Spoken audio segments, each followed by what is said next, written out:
여러분 반갑습니다. 오늘도 변함없이 삶의 길목에서 길을 잃고 헤매는 우리 모두를 위해 마음의 등불을 밝히는 시간입니다. 30해가 넘는 시간 동안 수많은 고전의 문장들을 가슴에 품으며 제가 깨달은 한 가지 진리가 있습니다. 그것은 바로 우리 인간이 겪는 대부분의 고통은 외부의 환경이 아니라 우리를 가두고 있는 시야의 한계에서 비롯된다는 사실입니다. 오늘 우리가 함께 나눌 이야기는 장자의 소유유입니다. 장자 철학의 정수이자 우리 인생의 근본적인 해방을 다루는 이 장엄한 서사시의 문을 열기 전에 여러분께 질문을 하나 던지고 싶습니다. 여러분은 지금 여러분의 삶을 어떤 크기로 보고 계십니까? 혹시 어제와 다름없는 오늘의 반복 속에서 혹은 남들의 시선과 평가라는 좁은 울타리 안에서 스스로의 크기를 규정짓고 있지는 않으신가요? 우리는 흔히 인생을 마라톤에 비유하곤 합니다. 정해진 코스를 따라 앞만 보고 달려가야 하고 남보다 조금이라도 뒤처지면 큰일이 날 것처럼 불안해합니다. 하지만 장자는 우리에게 전혀 다른 세상을 보여줍니다. 그는 우리가 달리기 선수가 아니라 사실은 하늘을 날아오를 거대한 날개를 가진 존재라고 말합니다. 그 날개를 펼치기 위해서는 먼저 내가 지금 발을 딛고 있는 이 좁은 땅바닥이 세상의 전부가 아님을 깨달아야 합니다. 장자의 글은 기이하고 거대한 상상력으로 시작됩니다. 북쪽 바다에 물고기가 한 마리 살았는데 그 이름이 곤이라고 했습니다. 그런데 이 물고기의 크기가 몇 천리나 되는지 아무도 모른다고 기록되어 있습니다. 여러분 상상이 되십니까? 몇 천리라면 서울에서 부산까지의 거리보다 훨씬 긴 크기입니다. 그런 물고기가 바닷속에 살고 있었다는 것입니다. 장자가 왜 이렇게 터무니없을 정도로 큰 물고기를 설정했을까요? 그것은 우리가 가진 상식과 고정관념의 틀을 시작부터 박살내기 위함입니다. 우리는 늘 현실이라는 이름 아래 스스로를 제한합니다. 나는 학벌이 이 정도니까, 나는 나이가 이만큼 들었으니까, 혹은 나는 가진 것이 없으니까 이 정도 삶에 만족하며 살아야지 하고 생각합니다. 하지만 장자는 말합니다. 내 안에 숨겨진 본질은 내가 생각하는 것보다 훨씬 크고 위대하다는 것입니다. 그 거대한 물고기 곤이 어느 날 변해서 새가 됩니다. 그 이름이 바로 붕새입니다. 날개 길이만 해도 하늘에 가득 찬 구름과 같고 한번 날개짓을 하면 바닷물을 3000리나 휘저으며 9만 리 상공으로 치솟아 오르는 이 붕새의 비상은 바로 우리 영혼의 성장이자 의식의 혁명입니다. 여러분의 가슴 속에도 이 붕새가 잠들어 있습니다. 다만 그 붕새가 날아오르기 위해서는 먼저 자신이 갇혀있는 바다를 박차고 나가는 용기가 필요합니다. 사람들은 흔히 말합니다. 나이가 들면 꿈을 잃어버리는 것이 당연하다고 말입니다. 하지만 인문학의 시선으로 볼 때 노년과 중년의 시기는 오히려 붕새가 되어 날아오르기에 가장 좋은 때입니다. 젊은 시절의 혈기와 욕심이라는 무거운 짐을 하나둘 내려놓고 비로소 나 자신의 본질에 집중할 수 있는 시기이기 때문입니다. 소요유라는 말의 뜻을 아십니까? 소요는 이리저리 슬슬 거닐며 돌아다닌다는 뜻이고 유는 논다는 뜻입니다. 즉 아무런 목적도 없이 어떤 것에도 얽매이지 않고 자유롭게 논의는 경지를 말합니다. 우리는 늘 무언가 목적이 있어야 움직입니다. 돈을 벌기 위해 사람을 만나고 인정을 받기 위해 일을 합니다. 목적이 없는 행위는 무가치하다고 여깁니다. 그러나 장자는 바로 그 목적의 감옥에서 벗어날 때 비로소 인간은 진정한 자유를 얻는다고 가르칩니다. 앞으로 이어질 이야기들을 통해 우리는 이 붕새의 여정을 하나씩 따라가 볼 것입니다.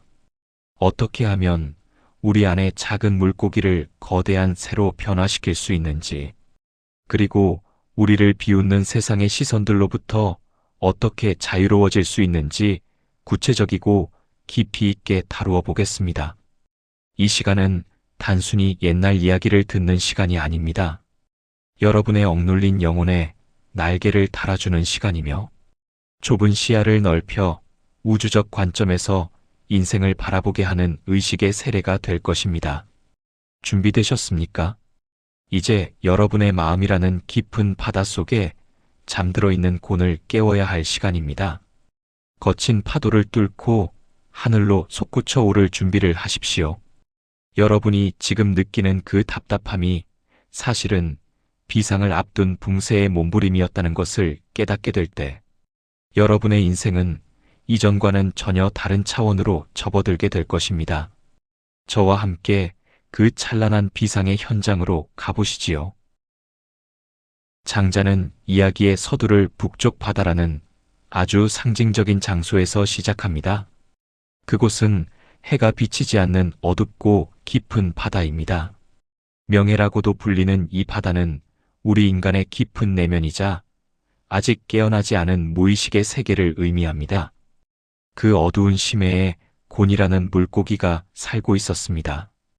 앞서 말씀드렸듯이 이 물고기는 그 크기를 가늠할 수 없을 만큼 거대합니다. 그런데 여기서 우리가 주목해야 할 점은 이 거대한 존재가 왜 하필 물고기의 모습으로 바닷속에 머물고 있느냐는 것입니다. 물고기는 아무리 커도 물을 떠나서는 살 수 없습니다. 물이라는 환경에 철저히 종속되어 있으며 그 안에서만 움직일 수 있는 존재입니다. 이것은 우리 인간의 초라한 현실을 상징합니다. 우리는 모두 각자의 바다에 갇혀 있습니다. 누군가에게는 그것이 가족이라는 이름의 책임감일 수도 있고, 누군가에게는 평생을 바쳐온 직장이나 사회적 지위일 수도 있습니다. 우리는 그 안에서 나름대로 치열하게 헤엄치며 살아갑니다. 남들보다 더 큰 물고기가 되기 위해 애쓰고 더 넓은 영역을 차지하기 위해 다투기도 합니다. 하지만 아무리 큰 물고기가 되어도 결국 바다라는 한계를 벗어나지는 못합니다. 그런데 어느 날 이 물고기 곤에게 경이로운 변화가 일어납니다. 물고기가 변하여 새가 된 것입니다. 그 이름이 바로 붕입니다. 여러분 한번 상상해 보십시오. 수천 리에 달하는 거대한 몸집의 물고기가 지느러미를 날개로 바꾸고 차가운 바닷물을 박차고 나와 저 높은 하늘로 솟구쳐 오르는 장면을 말입니다. 이것은 단순한 생물학적 변화가 아닙니다. 이것은 존재의 틀 자체가 완전히 뒤바뀌는 혁명입니다. 우리는 인생을 살면서 수많은 변화를 시도합니다. 담배를 끊기도 하고 운동을 시작하기도 하며 새로운 기술을 배우기도 합니다. 하지만 이런 변화들은 대개 물고기가 좀 더 헤엄을 잘 치게 되는 수준의 변화에 불과합니다. 장자가 말하는 변화는 그런 수준이 아닙니다. 내가 살던 세계를 완전히 부정하고 전혀 새로운 차원으로 나아가는 결단입니다. 그렇다면 이 위대한 탈피는 어떻게 가능했을까요? 장자는 그 과정을 구체적으로 묘사하지는 않았지만 우리는 그 행간에서 지독한 고독과 인내의 시간을 읽어낼 수 있습니다. 물고기가 새가 된다는 것은 자신의 모든 것을 내려놓는 과정입니다. 익숙했던 바다의 부력을 포기해야 하고 아가미로 숨쉬던 관성을 버려야 합니다. 그 과정이 어찌 고통스럽지 않겠습니까? 우리 중년과 노년의 삶도 이와 같습니다. 평생을 나를 지탱해 주었던 명예나 직함 혹은 자식이라는 이름의 훈장들이 어느 순간 나를 가두는 벽처럼 느껴질 때가 있습니다. 그때 우리는 선택해야 합니다. 평생 해오던 대로 바닷속에서 늙어가는 물고기로 남을 것인가, 아니면 살을 찢는 고통을 감수하고서라도 날개를 만들어 하늘로 날아오를 것인가 하는 선택 말입니다. 많은 사람이 변화를 두려워합니다. 지금 이대로가 편안하다고 생각합니다. 비록 좁고 답답하지만 익숙하기 때문입니다. 하지만 장자는 경고합니다. 변화하지 않는 존재는 고인 물과 같아서 결국 썩게 마련이라고 말입니다. 붕세가 되기 전에 고는 어쩌면 바다의 끝을 보았을지도 모릅니다. 내가 아무리 크게 자라도 이 바다는 나를 품기에 너무 작다는 사실을 깨달았을 때 비로소 변신이 시작되는 것입니다. 여러분의 가슴 속에도 지금 변화의 갈망이 꿈틀거리고 있지는 않습니까? 지금껏 살아온 방식이 어딘가 맞지 않는 옷처럼 느껴지고 자꾸만 저 높은 하늘을 올려다보게 된다면 그것은 여러분 내면의 곤이 붕세로 변해가고 있다는 증거입니다. 그 변화의 시작은 거창한 것이 아닙니다. 내가 당연하다고 믿었던 것들에 의문을 던지는 것에서 시작됩니다. 내가 왜 이렇게 살고 있지? 내가 정말 원하는 것은 무엇이지라는 근원적인 질문이 바로 날개를 돋게 하는 영양분이 됩니다. 기억하십시오. 거대한 붕세의 비상은 아주 작은 생각의 변화에서 시작되었습니다. 북쪽 바다의 차가운 물속에서 홀로 견뎌낸 그 고독한 시간이 있었기에 9만 리 상공을 가로지르는 힘이 생겨난 것입니다. 지금 여러분이 겪고 있는 외로움이나 삶에 대한 회의는 결코 헛된 것이 아닙니다. 그것은 물고기의 허물을 벗고 새의 깃털을 만들어가는 신성한 과정입니다. 이제 여러분은 스스로에게 물어야 합니다. 나는 여전히 바다 밑바닥을 훑으며 먹이를 찾는 물고기로 남을 것인가? 아니면 하늘을 뒤덮는 날개를 펴고 미지의 세계로 나아갈 것인가? 장자는 우리에게 그 길을 열어 보여주었습니다. 두려움을 떨치고 여러분만의 비상을 준비하십시오. 여러분은 이미 붕세가 될 모든 조건을 갖추고 있습니다. 다만 필요한 것은 바다를 박차고 오를 단 한 번의 용기뿐입니다. 붕세가 드디어 바다를 박차고 일어났습니다. 하지만 날개를 펼쳤다고 해서 곧바로 저 높은 구름 위를 유유히 날 수 있는 것은 아닙니다. 장자는 여기서 아주 중요한 물리적이고도 철학적인 원리를 하나 설명합니다. 바로 바람의 두께에 대한 이야기입니다. 장자는 말합니다. 바람이 두텁게 쌓이지 않으면 그 거대한 날개를 지탱할 힘이 없다고 말입니다. 물이 깊지 않으면 커다란 배를 띄울 수 없는 것과 같은 이치입니다. 우리는 흔히 자유라고 하면 아무런 장애물도 없고 나를 가로막는 어떤 저항도 없는 상태를 떠올립니다. 하지만 장자의 생각은 정반대입니다. 거대한 존재가 더 높이 더 멀리 날기 위해서는 반드시 그만큼의 거센 저항과 묵직한 바람의 압력이 필요하다는 것입니다. 이것은 우리 인생에 찾아오는 시련과 고통을 바라보는 관점을 완전히 뒤바꾸어 놓는 혁명적인 발상입니다. 여러분 인생에서 가장 힘들었던 순간을 떠올려 보십시오.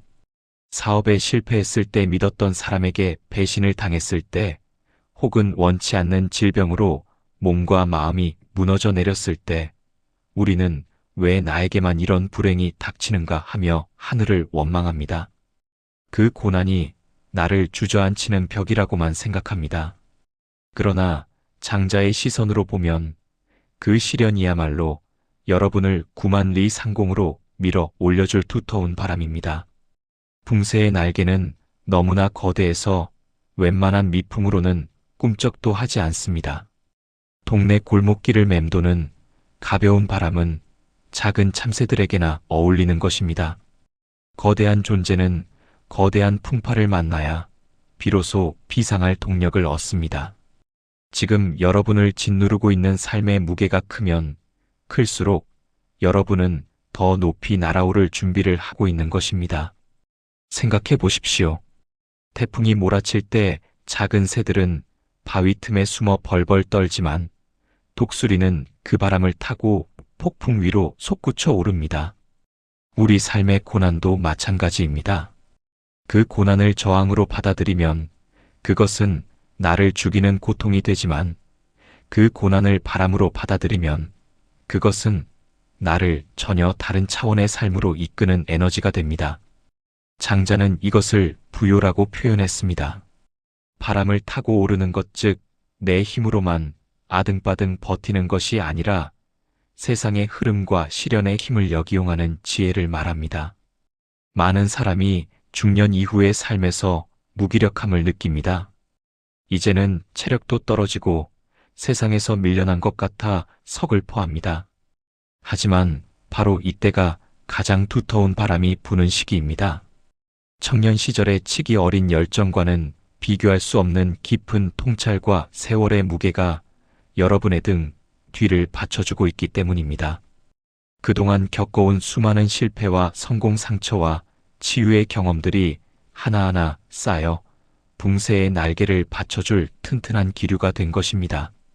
우리는 바람이 불지 않기를 기도할 것이 아니라 바람이 불 때 날개를 펼 수 있는 준비를 해야 합니다.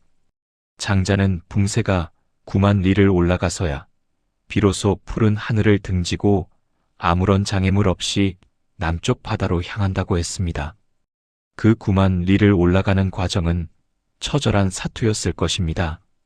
거센 바람에 날개가 찢길 듯 아프고 숨이 턱 끝까지 차오르는 순간도 있었을 것입니다.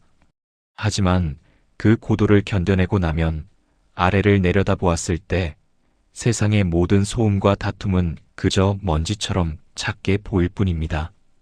여러분 지금 힘들고 지쳐 계십니까?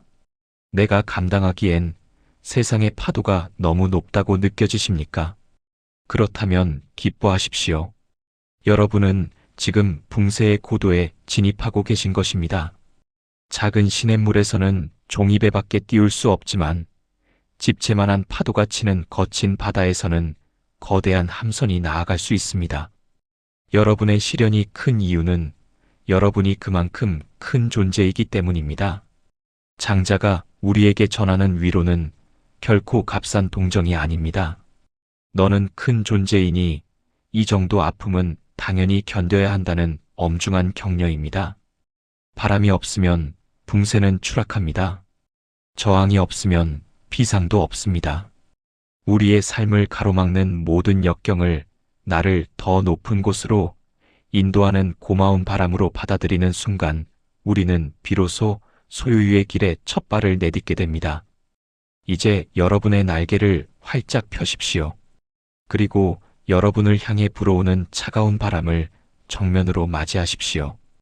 그 바람이 여러분의 가슴 아래로 파고들어 여러분을 구름 위로 들어 올리는 전율을 느껴보십시오. 9만 리 상공에서 내려다보는 세상은 아마 여러분이 생각했던 것보다 훨씬 더 아름답고 평화로울 것입니다. 그곳에는 더 이상 시기와 질투도 이기적인 다툼도 없습니다. 오직 끝없이 펼쳐진 푸른 창공과 자유로운 영혼의 숨결만이 가득할 뿐입니다. 붕새가 드디어 그 거대한 날개를 펴고 9만 리 상공으로 치솟아 올랐습니다. 아래를 내려다보니 세상은 온통 아스라한 안개에 쌓인 듯 평온하기만 합니다. 그런데 이 경이로운 광경을 지켜보는 또 다른 시선들이 있습니다. 바로 숲속에 사는 작은 매미와 비둘기 그리고 메추라기들입니다. 그들은 9만 리 상공을 날아가는 붕새를 보며 고개를 가로저으며 비웃습니다. 저 새는 도대체 어디를 가려고 저렇게까지 높이 올라가는가? 우리는 그저 덤불 사이를 펄쩍 뛰어올라 느릅나무 가지에만 앉아도 충분히 즐거운데 무엇하러 저 고생을 하며 남쪽 바다까지 가려 하는가 하고 말입니다. 장자는 이 장면을 통해 우리 인생의 아주 날카로운 진실 하나를 꼬집습니다. 바로 시야의 차이에서 오는 몰이해와 조롱입니다. 우리가 삶의 큰 변화를 결심하고 나만의 가치를 찾아 비상을 시작할 때 우리를 가장 힘들게 하는 것은 거창한 장애물이 아닙니다. 오히려 가까운 이웃이나 친구 때로는 가족들이 던지는 가벼운 비웃음과 냉소입니다. 내가 그 나이에 무슨 공부를 하느냐, 남들 다 하는 대로 살지 왜 유별나게 구느냐 같은 말들입니다. 매미와 메추라기는 평생 숲속의 작은 나무 사이를 오가며 살아왔습니다. 그들에게 세상은 딱 그 정도의 크기입니다. 그들의 비행거리는 몇 미터에 불과하며 그들의 목표는 오직 오늘 하루 배를 채울 벌레를 찾는 것입니다. 그런 존재들에게 9만 리 상공의 기류를 타고 대륙을 건너는 붕세의 뜻이 이해될 리 만무합니다. 이해할 수 없기에 그들은 조롱합니다. 자신의 짧은 경험과 좁은 식견을 잣대로 삼아 거대한 존재의 가치를 폄하하는 것입니다. 여러분은 혹시 이런 매미들의 비웃음 때문에 날개를 접어본 적은 없으신가요? 내가 옳다고 믿는 길을 가려 할 때 세상의 기준에 맞지 않는다는 이유로 주저앉지는 않으셨습니까? 장자는 우리에게 단호하게 말합니다. 소지부급대지 소년부급대년이라 했습니다.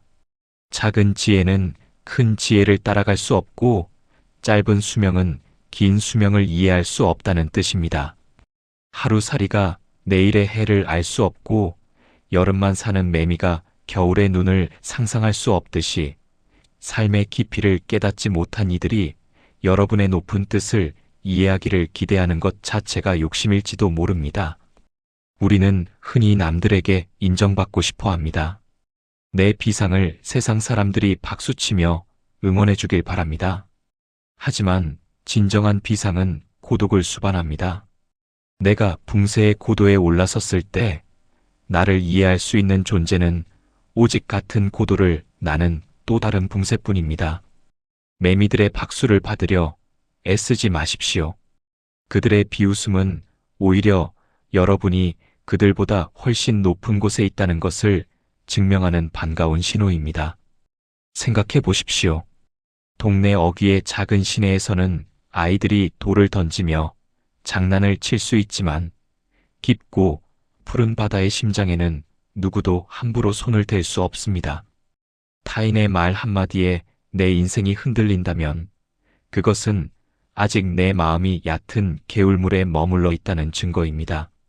내가 붕세처럼 9만 리 상공의 높이를 확보한다면 땅 밑에서 들려오는 시끄러운 소음들은 그저 바람 소리보다 작게 들릴 뿐입니다. 장자는 말합니다. 숲속을 다니는 이는 새끼 식사만 준비해도 배가 부르지만 백리를 가는 이는 밤새도록 곡식을 찧어야 하고 1000리를 가는 이는 석 달치 군량미를 준비해야 한다고 말입니다. 여러분이 지금 겪고 있는 고군분투가 남들보다 유독 힘들고 고달프게 느껴진다면 그것은 여러분이 갈 길이 그만큼 멀고 위대하기 때문입니다. 옆집 사람이 편하게 산다고 부러워할 필요가 전혀 없습니다.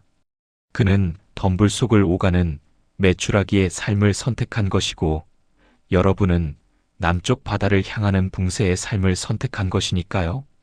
이제 타인의 눈에 비친 나를 관리하느라 낭비했던 그 엄청난 에너지를 여러분의 날개를 튼튼하게 만드는데 쓰십시오.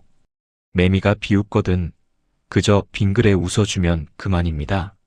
내가 보는 세상과 내가 보는 세상이 다르다는 것을 인정하는 여유가 필요합니다. 굳이 그들을 설득하려 들지도 마십시오. 붕세가 내려가서 매미에게 9만 리 상공의 푸르름을 설명한들 매미가 그것을 어찌 믿겠습니까? 진정한 자유는 타인의 시선으로부터 완전히 노연하는 것입니다. 내가 나 자신으로 온전히 존재할 때, 그리고 나의 비상이 오직 나의 내면적 필연성에 의한 것일 때, 세상의 평가는 먼지처럼 가벼워집니다. 여러분은 무엇을 위해 날아오르고 계십니까? 혹시 남들에게 보여주기 위한 화려한 비행을 꿈꾸고 있지는 않으신가요? 만약 그렇다면 여러분은 여전히 매미들의 손바닥 안에 있는 것입니다. 진짜 붕세는 누가 보든 보지 않든 자신의 길을 갑니다. 남쪽 바다라는 자신만의 본질을 향해 묵묵히 날개짓을 할 뿐입니다. 그 여정 자체가 기쁨이고 그 고독 자체가 축복임을 알기 때문입니다. 매미의 비웃음을 뒤로하고 묵직하게 비상하십시오. 여러분의 침묵이 깊어질수록 여러분의 날개는 더욱 단단해질 것이며 여러분이 도달할 남쪽 바다는 더욱 찬란하게 빛날 것입니다. 붕세가 9만 리 상공에 올라 타인의 시선마저 뒤로하고 날아가는 그 상태를 장자는 소요유라고 불렀습니다. 앞서 말씀드렸듯이 소유인은 목적 없이 거닐며 논의는 즐거움입니다. 그런데 여러분, 이것이 단순히 게으름을 피우거나 아무 일도 하지 않는 것을 의미할까요? 절대 그렇지 않습니다. 장자가 말하는 소유인은 삶의 치열한 현장 한복판에서 마음의 중심을 잃지 않는 고도의 정신적 능력을 말합니다. 우리의 삶을 돌아봅시다. 우리는 늘 무언가에 묶여 있습니다. 아침에 눈을 뜨는 순간부터 오늘 해야 할 일들의 목록이 우리를 압박합니다. 돈을 더 벌어야 한다는 강박, 성공해야 한다는 조바심, 자식들이 잘 되어야 한다는 걱정들이 사슬처럼 우리 발목을 잡고 있습니다. 심지어 취미 생활을 할 때조차 우리는 점수를 따야 하고 남보다 잘해야 한다는 목적의식에 사로잡혀 있습니다. 이렇게 무언가에 얽매여 있는 상태를 장자는 유대라고 했습니다. 즉, 무언가에 의존하고 있다는 뜻입니다. 바람이 있어야 날 수 있는 붕세조차도 엄밀히 말하면 바람에 의존하고 있는 유대의 상태입니다. 장자는 여기서 한 걸음 더 나아갑니다. 진정한 소유인은 바람조차 필요 없는 경지, 즉 내 마음의 평온이 외부의 조건에 의해 흔들리지 않는 절대적인 자유의 상태를 지향합니다. 이것을 무대라고 합니다. 아무 것에도 의지하지 않는다는 것이지요. 이것이 우리 현실에서 어떻게 가능할까요? 제가 30해 동안 인문학을 공부하며 내린 결론은 결과로부터의 해방입니다. 우리는 어떤 행위를 할 때 항상 그 결과에 집착합니다. 내가 이만큼 정성을 들였으니 상대방이 알아줘야 하고, 내가 이만큼 노력했으니 반드시 보상이 따라야 한다고 믿습니다. 하지만 세상 일이 어디 우리 마음대로 됩니까? 기대했던 결과가 나오지 않으면 우리는 금세 불행해집니다. 이것은 내 행복의 주도권을 외부에 내어준 꼴입니다. 소유유의 경지에 오른 사람은 과정을 즐깁니다. 붕세가 남쪽 바다를 향해 날아가는 것 자체가 삶의 목적이지, 남쪽 바다에 도착해서 무언가를 얻으려는 것이 아닙니다. 우리 인생도 마찬가지입니다. 오늘 하루 정성껏 밥을 먹고 길가에 핀 꽃을 감상하고 가까운 이와 다정한 대화를 나누는 그 과정 자체가 목적이 되어야 합니다. 내일의 성공을 위해 오늘의 행복을 저당 잡히는 삶은 결코 소유유가 될 수 없습니다. 장자는 말합니다. 천지는 나와 나란히 생겨났고 만물은 나와 하나라고 말입니다. 내가 세상과 대립하여 무언가를 쟁취하려 할 때는 고통이 따르지만, 내가 세상의 흐름에 몸을 맡기고 그 흐름 자체를 즐기기 시작하면 세상 모든 것이 나의 놀이터가 됩니다. 이것이 바로 건의는 자의 여유입니다. 중년과 노년의 시기는 이 소유유를 실천하기에 가장 아름다운 계절입니다. 이제는 세상이 정해놓은 성공의 기준에서 조금은 멀어져도 괜찮은 나이입니다. 남들이 세워놓은 표대를 향해 전력 질주하던 걸음을 멈추고 내가 걷고 있는 이 길의 풍경을 감상할 자격이 충분합니다. 젊었을 때는 보이지 않던 것들이 보이기 시작하는 시기입니다. 굽이굽이 휜 나무의 곡선이 아름답게 보이고, 떨어지는 낙엽 하나에서도 우주의 섭리를 읽어낼 수 있는 해안이 생깁니다. 소유유는 책임을 회피하는 것이 아닙니다. 내게 주어진 삶의 무게를 기꺼이 짊어지되 그 무게에 눌려 신음하지 않는 것입니다. 붕세가 거대한 날개를 가졌음에도 하늘을 가볍게 떠다니듯이 우리도 삶의 의무를 다하면서도 마음만은 구름 위를 걷듯 가볍게 유지할 수 있습니다. 그것은 바로 집착을 내려놓는 연습을 통해 가능해집니다. 오늘 여러분의 마음을 무겁게 하는 것은 무엇입니까? 반드시 이래야만 한다는 고집이나 절대로 포기할 수 없다는 욕심이 여러분의 날개를 무겁게 짓누르고 있지는 않습니까? 그 짐을 잠시 내려놓으십시오. 그리고 지금 이 순간 여러분의 숨소리에 집중해 보십시오. 살아있다는 것, 존재한다는 것 그 자체만으로도 우리는 이미 우주의 축제에 초대받은 귀한 손님입니다. 목적지에 닿지 않아도 괜찮습니다. 계획대로 되지 않아도 상관없습니다. 붕세가 9만 리 상공에서 그저 바람의 결을 느끼며 유유히 날아가듯 여러분도 인생이라는 긴 여정의 매 순간을 소풍 온 아이처럼 즐기시길 바랍니다. 마음이 넓어지면 세상도 넓어집니다. 내 마음이 소요유의 경지에 이르면 내가 서 있는 바로 이곳이 9만 리 상공의 낙원이 됩니다. 얽매임 없는 자유 그 찬란한 기쁨 속으로 여러분의 영혼을 기꺼이 던져 넣으십시오. 장자는 소요유의 마지막 대목에서 아주 흥미로운 우화를 하나 들려줍니다. 그의 친구 해자가 장자에게 찾아와 이렇게 투덜댑니다.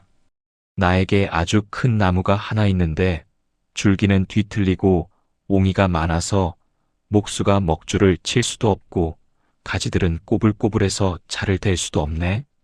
길가에 서 있지만 목수들조차 거들떠보지 않는 이 나무는 그야말로 아무짝에도 쓸모가 없으니 자네의 말처럼 허황하기 짝이 없구만. 해자의 이 불평은 오늘날 우리가 스스로를 바라보는 시선과 참 많이 닮아 있습니다. 우리는 어려서부터 사회에 필요한 사람이 되어야 한다고 교육받습니다. 쓸모있는 인재가 되어야 하고 조직에 기여해야 하며 돈을 벌어다주는 유능한 구성원이 되어야 합니다. 세상이 정한 기준에 맞지 않으면 우리는 스스로를 무능하다고 생각하며 괴로워합니다. 특히 은퇴를 앞두거나 사회적 역할이 줄어든 시기에는 자신이 마치 해자가 말한 그 뒤틀린 나무처럼 버려진 존재가 된 것 같은 소외감을 느끼기도 합니다. 하지만 장자는 이 말을 듣고 빙그레 웃으며 답합니다. 자네는 어찌하여 그 나무의 쓸모없음을 걱정만 하는가? 그 나무가 제목으로 쓰일 수 없다는 사실 덕분에 도끼에 찍힐 염려도 없고 누구도 그 나무를 해치려 하지 않을 것이네. 그렇다면 그 나무를 아무것도 없는 들판에 심어두고 그 곁에서 방황하며 소요하고 그 아래에서 유유히 잠이나 자는 것이 어떠한가? 제목으로 쓰이지 않으니 괴로울 일도 없고 해를 입을 일도 없으니 그것이 바로 큰 즐거움이 아닌가? 이것이 바로 무용지용 즉 쓸모없음의 쓸모입니다. 장자는 세상이 말하는 쓸모라는 것이 결국은 타인의 목적을 위해 나를 소모하는 것에 불과하다고 말합니다. 반듯한 나무는 들보나 기둥이 되기 위해 일찍 베어집니다. 맛있는 열매를 맺는 나무는 사람들이 열매를 따기 위해 가지를 꺾고 괴롭힙니다.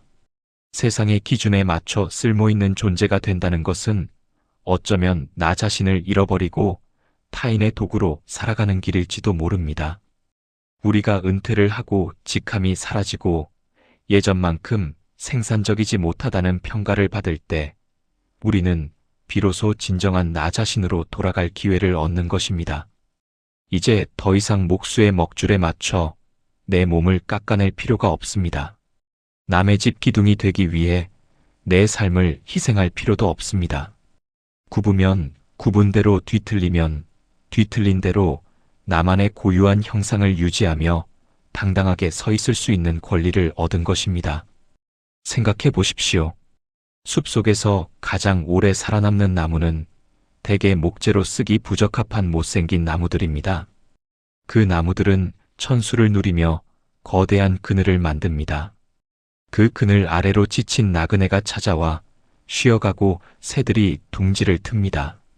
자신은 아무런 목적을 위해 쓰이지 않았지만 오히려 존재 그 자체로 타인에게 가장 큰 휴식을 제공하는 존재가 된 것입니다. 이것은 우리 시니어 세대에게 주는 아주 깊은 통찰입니다. 이제는 무언가 성과를 내고 세상을 바꾸려 애쓰기보다 존재 그 자체로 평화로운 그늘이 되어주는 삶이 더 가치 있습니다. 내가 무용의 상태가 되었을 때, 즉 세상의 욕망으로부터 자유로워졌을 때 비로소 나는 타인을 조건 없이 수용할 수 있는 넉넉한 품을 갖게 됩니다. 내 자식에게 혹은 후배들에게 무언가 가르치려 들거나 간섭하는 대신 그저 그들이 힘들 때 잠시 쉬어갈 수 있는 커다란 나무가 되어주는 것, 그것이 바로 장자가 말한 무용의 큰 쓰임새입니다. 붕새가 9만 리 상공을 날 수 있는 이유도 사실은 그 거대한 몸집이 세상의 좁은 그물에는 걸리지 않기 때문입니다. 너무 커서 쓸모가 없어 보이는 그 비현실적인 크기가 오히려 절대적인 자유를 선사한 것입니다. 여러분이 느끼는 공허함이나 상실감을 무용의 지혜로 채워보십시오. 나는 더 이상 쓰임받는 도구가 아니라 스스로 존재하는 생명 그 자체라는 깨달은 말입니다. 세상의 잣대로 스스로를 채찍질하지 마십시오. 당신은 베어내어 가구를 만들 제목이 아니라 저 푸른 들판에서 하늘을 향해 가지를 뻗은 신성한 생명입니다. 쓸모없음을 두려워하지 말고 오히려 그 무용함이 주는 절대적인 안전과 평온을 즐기십시오. 아무도 나를 도구로 쓰려 하지 않을 때 비로소 나는 우주의 주인이 되어 유유자적하게 소유할 수 있습니다. 장자가 말한 그 거대한 나무처럼 여러분도 이제 여러분만의 숲을 이루십시오. 비바람이 불어도 뒤틀린 줄기 덕분에 부러지지 않고 햇살이 뜨거워도 넓은 잎사귀로 평온한 그늘을 만들어내는 그런 위대한 무용의 삶을 사십시오. 그것이 바로 세상의 모든 속박을 벗어던지고 붕새처럼 날아오른 이가 도달하는 마지막 안식처이자 최고의 경지입니다. 여러분과 함께 북쪽 바다의 물고기 곤이 붕새가 되어 9만 리 상공을 날아 무용의 큰 나무 아래 안식하기까지의 긴 여정을 지나왔습니다. 장자가 우리에게 던진 이 장엄한 이야기는 결국 하나의 질문으로 귀결됩니다. 당신은 지금 당신의 날개를 믿고 있는가 하는 질문입니다. 우리는 살면서 수많은 경계선에 부딪힙니다. 나이라는 경계, 능력이라는 경계, 그리고 타인의 시선이라는 아주 견고한 담벼락입니다. 하지만 오늘 우리가 함께 나눈 붕새의 이야기는 그 모든 경계가 사실은 실체가 없는 환상이었음을 말해줍니다. 물고기가 새가 되는 것은 불가능한 기적이 아니라 내면에 응축된 에너지가 임계점을 넘었을 때 일어나는 필연적인 변화입니다. 여러분이 지금까지 견뎌온 세월의 무게는 결코 짐이 아닙니다. 그것은 붕새가 9만 리를 날아오르기 위해 반드시 필요했던 두터운 바람의 퇴적입니다. 이제 강연을 마무리하며 여러분께 당부드리고 싶은 것이 있습니다. 첫째는 자신을 작게 여기지 마십시오. 여러분 안에는 여전히 몇천 리에 달하는 거대한 곤이 살고 있습니다. 세상이 여러분을 쓸모없다고 밀어낼 때 그것을 비상할 기회로 삼으십시오. 둘째는 매미의 비웃음에 귀를 닫으십시오. 높은 곳을 나는 새는 아래에서 들려오는 시끄러운 소리에 일일이 대답하지 않습니다. 오직 여러분만의 남쪽 바다, 즉 여러분 영혼이 진정으로 갈망하는 본질적인 평화를 향해 묵묵히 나아가십시오. 그리고 마지막으로 소유의 경지를 일상의 작은 순간들에서 실천해 보십시오. 거창한 자유는 저 멀리 있는 것이 아닙니다. 오늘 마시는 차 한 잔의 향기를 온전히 느끼는 것, 길가에 이름 없이 핀 풀꽃과 눈을 맞추는 것, 그리고 무엇보다 나 자신을 있는 그대로 사랑하고 긍정하는 그 마음 안에 소유가 있습니다. 목적지에 도달해야만 행복한 것이 아니라 날개짓을 하는 이 순간 자체가 이미 완벽한 삶이라는 사실을 잊지 마십시오.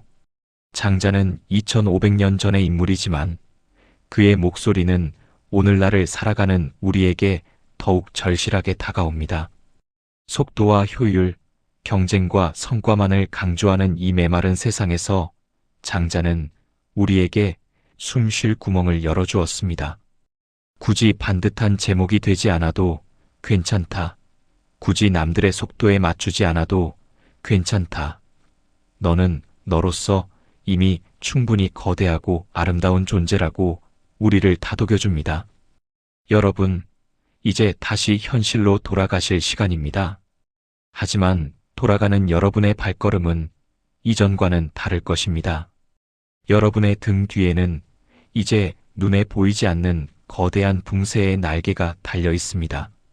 삶에 어떤 거센 바람이 불어와도 두려워하지 마십시오. 그 바람은 여러분을 쓰러뜨리러 온 것이 아니라 여러분을 더 높은 고도로 데려가기 위해 찾아온 귀한 손님입니다. 오늘 이 시간이 여러분 인생의 북쪽 바다를 박차고 오르는 찬란한 시작점이 되었기를 진심으로 바랍니다. 여러분은 모두 각자의 남쪽 바다를 가질 자격이 있습니다. 아무 것에도 얽매이지 않고 누구에게도 휘둘리지 않으며 오직 나만의 리듬으로 유유자적하게 거니는 그 위대한 소요의 길을 응원합니다. 9만 리 상공에서 내려다보는 여러분의 인생이 그 어느 때보다 푸르고 평온하기를 기원하며 이야기를 마치겠습니다. 긴 시간 경청해 주셔서 감사합니다.